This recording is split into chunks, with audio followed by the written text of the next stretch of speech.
on the two topics. First one, I officially confirmed our interest in a structured cooperation with a comprehensive and progressive Trans-Pacific partnership.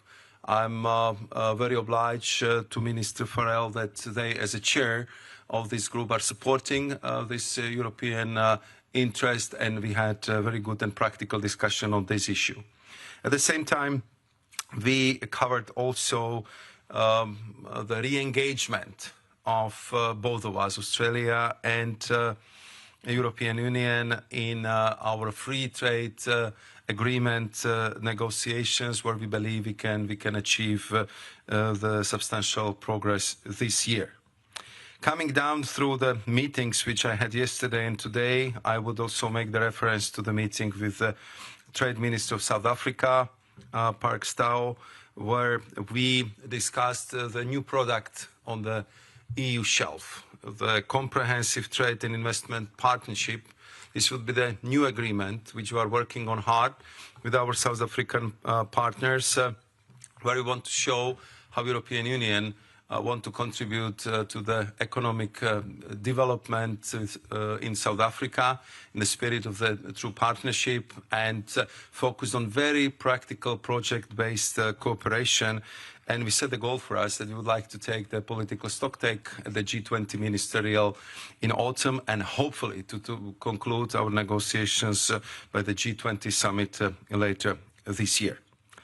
Yesterday, we also discussed how to address the issues in trade with my Turkish counterpart, Mr. Ömer Bolat, where we prepared our high-level dialogue for the beginning of July, which will be very much focused on the removal of the trade barriers and smoothing further the trade ties between our economic operators.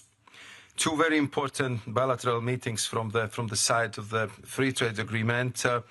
I very much appreciate the open and forthcoming approach and attitude of the Trade Minister of Saudi Arabia, Mr. Al-Kasabi, because we had a very practical, pointed exchange on what can we do to look at the EU Gulf countries cooperation free trade agreement. What needs to be done? How can we accelerate the process? What should be our ambition level? And we agreed very concrete milestone on how to progress in that regard. And my last bilateral today was with the Trade Minister of Thailand, Mr. Pichai Narifafen, where again we kind of sum up where we are after the 5 rounds of exploratory talks and a negotiation round, and what are our timelines and what is our ambition to conclude the free trade agreement with Thailand as soon as possible. I know that you are mostly interested in the two very important bilaterals I had. The first one, the meeting with U.S. Trade Representative Mr. Jameson Greer. We had our short exchanges yesterday, but substantive, productive, and I have to say constructive discussion this morning. I have to say that after this discussion, we both concluded that we are advancing in the right direction at pace, and as you know, our teams are currently discussing all the issues in the Washington, D.C. They will spend most of the week there in very concrete topic-by-topic discussion, and our goal, of course, is to maintain the momentum, and we agree that after these technical talks would be concluded, it will come again back to our video conferencing and assess the progress and charter the way forward. Yesterday, I also had the in-depth meeting with Trade Minister of China, Mr. Wang Wentao. I have to say it was very focused and in-depth discussion on the wide range of issues which are very important for our industry. And I have to say that we are working hard to advance, to address these issues, but also to prepare well the July EU-China summit. And if you allow me to conclude with my first meeting, which I actually had here in Paris. This was yet another round on our free trade negotiations with India, with my friend and counterpart Piyush Goyal. This time we focused on agriculture, and I was very glad that in these meetings I was joined also by the Agriculture Commissioner, colleague of mine, Christoph Hansen, and I think that it was a very important discussion which allowed us to advance further in our free trade agreement negotiations. So all in all, to sum up, as you hear from my reports, it was very productive 2 days. It was time very well spent, and I can testify that there is a huge interest in reinforcing free and fair trade relations with the EU, that we are working very actively with our permanent and traditional partners, but we are also looking for new partnerships, and I'm very glad to say that this interest is very much reciprocated by all the counterparts I met in these last 2.5 days. Thank you very much, Commissioner, for this rich overview. I'll take a couple of questions, but in advance, I already apologize and ask for your kind understanding that I will not be able to take all of your questions because of our time constraints. I'll start with Kim, the Wall Street Journal, but if you can, for those whom I don't know, if you can introduce yourselves, please. Thank you. Thanks very much for doing this. Commissioner, I want to ask about the increase to 50% on steel tariffs from the U.S. Did you discuss that with the USTR today in your meeting? And what is, I know the EU has said that it's possible to speed up retaliation if the EU chooses to do so. What's the thinking right now about whether or not to retaliate when you have a trading partner that is increasing, doubling tariffs on steel? If not now, why not now? And are you at a stage now where any new, I know you have some consultations now on that second set of potential retaliation. Are you at a stage now where it's time to start thinking about a third potential stage of retaliation? Thanks. Thank you very much, Kim, for the question. Of course, we discussed this with the U.S. Trade Representative, Ambassador Jameson Greer, and I told him that we strongly regret this latest U.S. decision, and I explained to him that it clearly doesn't help the ongoing negotiations, especially as we are making progress. And I'm absolutely convinced that I can, as you know, I was in U.S. talking to the new administration from the days one, when Mr. Lutnick, the Secretary of Commerce, was first day in office. I was already in his office as well. So I can compare where we started, how we continued, and where we are right now. And I can tell you that currently our discussions are covering all the issues. They are very concrete. We are talking about economic security. We are looking at tariff lines. We are discussing the market access, and also what can we do in the future to make sure that our trade relationship, which, as you know very well, is biggest on this planet, would be balanced and would be fair for the both sides. So this is, I would say, the message I passed over. On top of it, I would like to add a couple of more things. I mean, for us, this 50% is indeed a surprise, because I can tell you that when the first tariffs been imposed on us, on the steel, aluminium, and derivatives, it was very clear for me from my discussions with our counterparts that we are not real U.S. problems if it comes to steel, aluminium, and derivatives. We are exporting a little bit more than 4 million tons. We are exporting highly specialized steel, which is needed for U.S. industry because it's used for specialized production. And we clearly have the same challenge. We are suffering because of the global overcapacity. And therefore, my plea from the beginning was let's not target each other, but let's work together how to address this global overcapacity issue. And that was, let's say, the angle from which we approached this from the day one. And we also, as you would recall, suspended our countermeasures, which been already prepared and approved by our member states, because there was a proposal to create additional negotiating space to solve this problem in amicable way, as a closest ally, as the EU and the US should do, and we've been very much focusing on these negotiations, and I still believe in them. And I think after the discussions we had on technical level, an exchange I had with Howard Lutnick over the weekend and Jameson Greer yesterday and this morning, I believe that we can achieve the positive result. Of course, if everything failed, we've been also very transparent and clear from the beginning that we are ready to defend our interests and that we do our utmost to rebalance our trade relationship. But before we would end up there, we will do our utmost to explore every negotiating option and every possibility to resolve this matter, as the two closest allies should do, through negotiations and mutually beneficial agreement. Next question, gentleman over there, in the third row. Yes. Good afternoon, I'm Thomas Asportas, reporter for French media BFM Business. You're saying you still believe in them. You're saying you had a positive and constructive discussion with your American counterpart. What makes you still being optimistic? What makes you still have faith in the American administration? Thank you.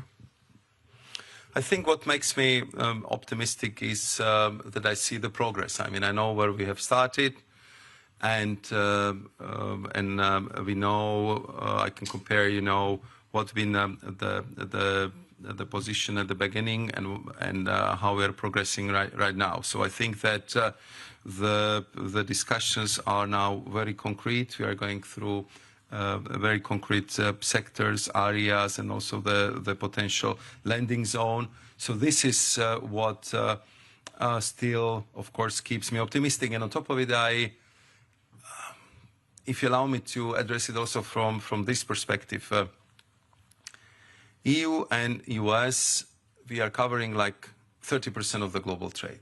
And I think that our responsibility goes well beyond our bilateral relations. I mean, if this relationship would not work as it should, it would have, I would say, repercussions for the whole global trading system. And therefore, I think that we indeed have the responsibility, and I clearly feel it. And I think we in EU, we feel it, that we should approach this with the utmost seriousness and with the utmost effort to resolve these problems. We recognize the ambition of United States of America to reindustrialize. We have the same ambition. And we also are reindustrializing the Europe, and we are adopting a lot of measures in that regard. So I still believe that there is many more areas and sectors which connect us and divide us, and therefore I believe that we can resolve them amicably. And I think it's our duty to do our best and to explore all the avenues which are there. Of course, as you know, we are also preparing for the possibility that this would not happen. The consultations on the countermeasures are ongoing. They will be completed very soon. We are following very much rules-based, transparent procedure in these regards. So we clearly would be prepared for that eventuality as well. But I think that it's our duty to do our utmost to succeed in negotiations. Okay, back to the ladies in the middle, and then... Thank you so much, Camille Gaze from Politico. So my first question would be to have a sense from you, Commissioner, whether you think the European Union will manage to have a deal before the July 9th tariff pause, before it elapses. So there has been this sense in the European Union that we wouldn't accept a UK-style agreement with the sectoral tariffs, with the universal tariffs still in place. do you think the European Union will manage to get rid of it in light of your recent engagement? And then my second question would be to have a sense of what you make of the requests from Washington now in light of your recent exchanges, because we've seen some frustration on the European side that it wasn't really clear what is it that they were requested. And I was wondering if today's meeting provided a bit of clarity on that. Thank you so much. Thank you very much. I think that it was the outcome of a very good call between the President von der Leyen and President Trump a couple of days ago, where from both sides there was clearly reiterated that we should do our utmost to find an amicable solution and or to get the deal before July 9th. And it's clearly the ambition from our side, and I think that it's also ambition from the US side. Of course, I mean, we have much more complex and a much wider trade relationship than UK with US, and therefore I'm sure that also our agreement will look different. I would not go into the modalities because I think each agreement is different, but we're clearly working on all the areas. If you ask me what concretely we are looking at, so I mean, I'm sure you are aware that United States issued the economic report at the beginning of this year, where they're kind of looking at different trade barriers and market access questions, more or less with all the trading partners in the world. And as you know, there are special chapters for the European Union concerning tariff lines, concerning market access issues, concerning the trade barriers as they are perceived by our American colleagues. So I would say that this is the first part of the discussion. Clarification, looking at what we can do in that regard. Very often, also explanation how we see the U.S. perception of the tariff barriers, and explaining how the system is working in the EU and what can be done, and where we do not have much flexibility. Second part is concerning, I would say, the horizontal issues where we believe we can do much more together. I'm talking about semiconductors, AI chips. I'm talking about energy security linked with LNG. I'm talking about the common approach to the critical minerals. I'm talking about the way how to address, for example, the steel production overcapacity. I'm talking about the fair deal if it comes to the automotive industry.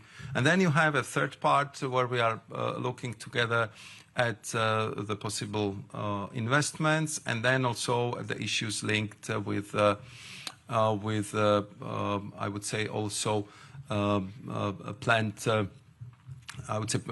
purchases from the perspective how this would affect the trade deficit the United States has with the EU if it comes to goods. So these are, I would say, the big topics. And when we are talking about $1.7 trillion relationship, you can imagine that there is a lot to discuss, and therefore we need all the expertise available and all the energy to pace these negotiations at appropriate speed.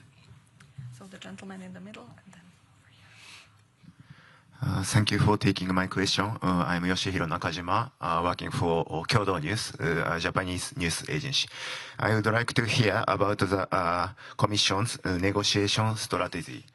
As you explained, President von der Leyen and President Trump held a telephone conversation, and then President Trump postponed his plan to impose 50% tariff. In response to this, has the Commission changed its negotiation strategy with the United States? Negotiations with the United States have been slow, but you now say that they are moving in the right direction.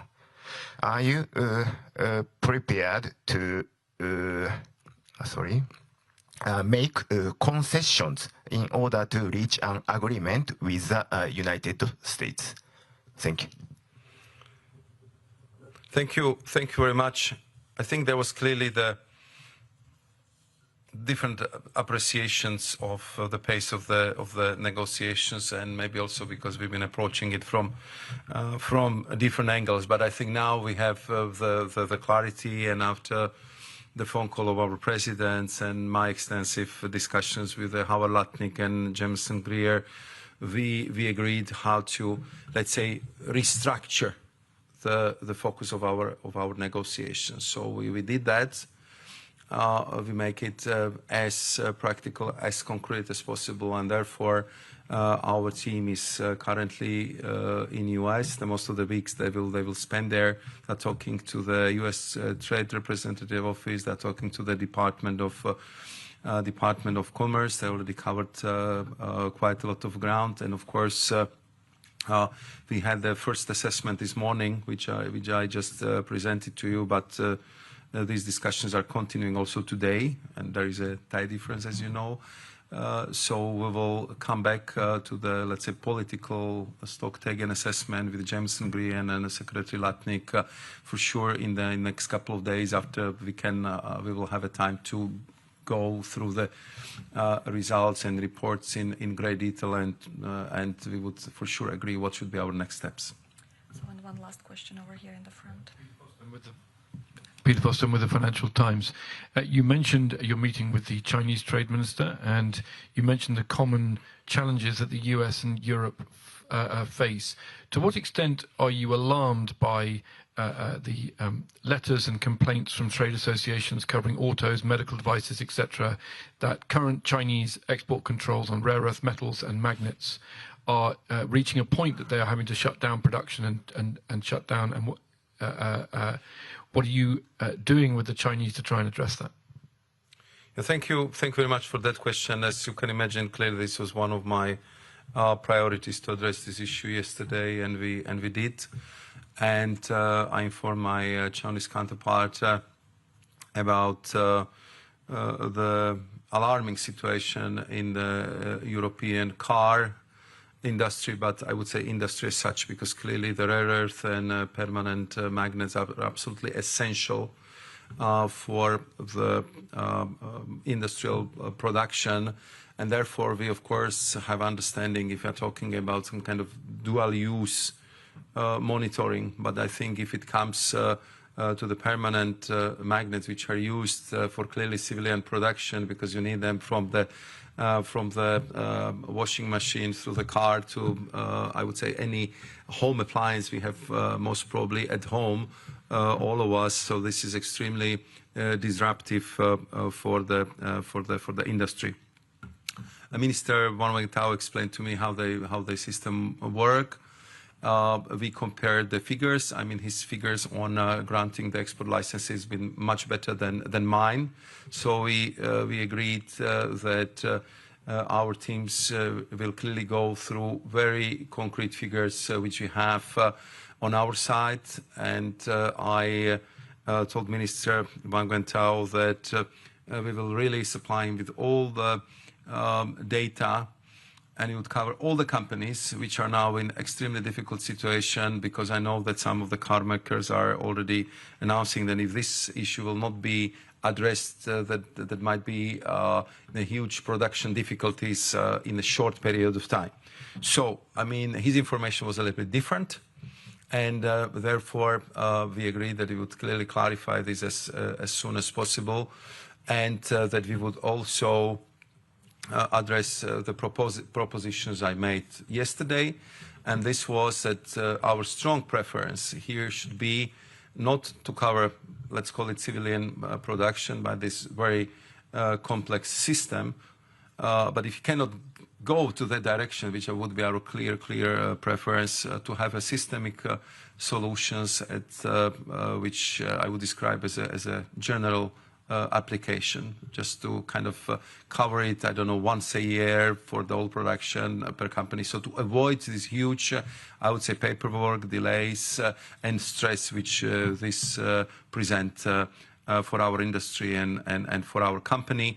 And again, we agreed that we will come back to this issue relatively soon once we'll be able to clarify the data from the both sides.